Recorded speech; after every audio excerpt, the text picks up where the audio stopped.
Hi everybody, welcome to Live Blogger. In the previous video we started designing this model for our website, and this is our progress as of now. We have designed the desktop version. Now in this video we will make this model responsive, and we'll also add the JavaScript to add the functionality. So let's get started.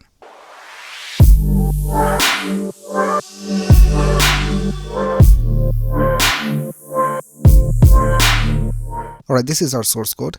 So let's start by creating a media query. So let's tap at media, and we will set a max width of 600 pixels. So now when the screen width is less than 600 pixels, all the CSS that we have over here will be added to our website. Now the first thing we will do is we will place these elements one below the other. So this left part will be over here at the top, and this right part will be over here at the bottom. So if you scroll up and if you go to the model CSS, here we can see we have set a display of flex. So let's scroll down, and here we will target the model. So I'll just tap dot model, and we'll set the flex direction to column. And now we can see that these elements are one below the other. And if you scroll up, we can see that we have set a min width. So here we can see we have set a min width of 550 pixels. Now we need to change this in the mobile version. So let's scroll down, and here we will just type min width, and we will set it to 300 pixels. Now for the mobile version, I don't think that this shape is looking good. So if you go to our index.html file, here we can see we have added a division with the class of bg shape. So that's what we see over here at the top. So let's hide that in the mobile version. So let's type modal bg shape, and let's set the display to none. And the next thing we will do is we will change the color of this close button. So for the close button, we have this division with the class of close button. So let's type modal close button, and we will set the color of the text to light gray, and we'll also change the right and the top positions. So let's set the right position to 8 pixels and the top position to 8 pixels. Now the next thing we will do is we will position these two headings in the same line. So if you go back to our index.html file, here we can see in the left division we have this S3 with this text special, and then we have another S3 with this text sale. So what we will do is we'll create a division around this. So I'll just call it discount text. So we'll just give it a class of discount text, and I'll just close this after these two headings. And now let's style this discount text. So let's go back to our CSS, and here we'll just type modal left discount text, and we will set the display to flex. And now we can see that both these elements are one next to the other. We'll also add a gap between them. So let's set the gap to 8 pixels, and we'll also type justify content to center so that it is in the center. Now we will have the same font size for these two headings. So here we can see we have this S3, and we also have an S3 with a class of sale text. So let's target both of these. Here I'll just type modal left S3, and we'll add a comma, and let's type modal left S3 with the class of sale text. And let's set the font size to 24 pixels, and that looks alright. Now let's target this paragraph. So if you go back to our HTML file, here we can see inside the discount division we have this paragraph. So let's type modal left discount P, and let's set a margin top, and let's set it to 20 pixels. Alright, now let's style this section over here. So it has a division with a class of right. So let's type modal right, and we will set a padding of 24 pixels, and we'll also text align everything to the center. Now let's target this heading. So in the right division we have an H2. So let's type modal right H2, and let's set the text transform to none. And if you go back to our HTML, we can see that we have this BR tag over here. Now if you have a BR tag, it will add a line break to your text. So let's remove this in the mobile version. So here I'll just type modal right H2 BR, and let's set the display to none. And now we can see it looks alright. Now the last thing we will do is style this button. So for the button we have this anchor tag with the class of discount BTN. And if you scroll up, we can see that for the discount button we have set the align self to flex start, so that we don't have 100% width for this button. But for the mobile version we need to have 100% width. So let's go back, and let's target the button. So let's type modal right discount BTN, and let's set the align self to auto, and that's basically it with the mobile version of the model. Now let's add the functionality using JavaScript. Now the first thing we will do is display the model after 2 seconds after the page load. So what we will do is we will add a class called active to this model when we want it to be displayed, and we will remove the active class when we don't want it to be displayed. So let's scroll up to the CSS of the model, and here for the model, by default we will set the opacity to 0, and we'll also set the transform translate to a little lower in the y-axis. So here I'll just type calc, and here we'll type -50% minus 10 pixels. Now we'll also set the pointer events to none so that we cannot click on the model when it is not being displayed. So let's type pointer events and set it to none. And let's also add a transition so that we will have smooth animation. So let's set it to all 400 milliseconds ease. Now let's create the active class. So let's type model.active. And when we have the active class, we will set the opacity back to 1. And we'll set the pointer events to auto. And we'll set the transform translate to -50% and -50%. And we will do the same for the model overlay. So if you scroll up, we can see this is the CSS for the model overlay.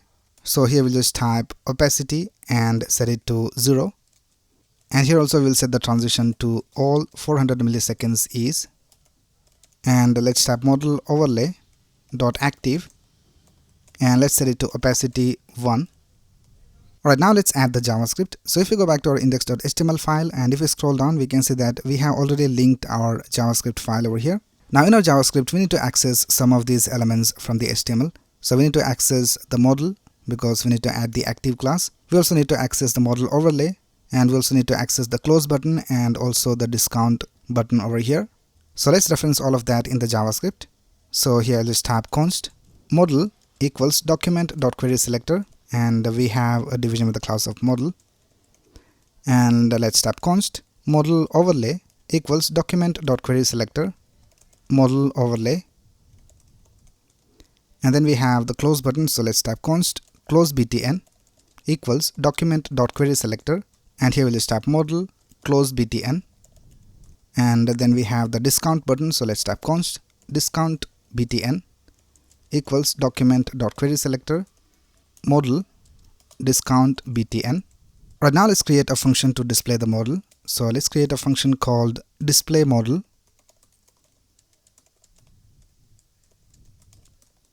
Now in this function we need to add the active class to the model and the model overlay.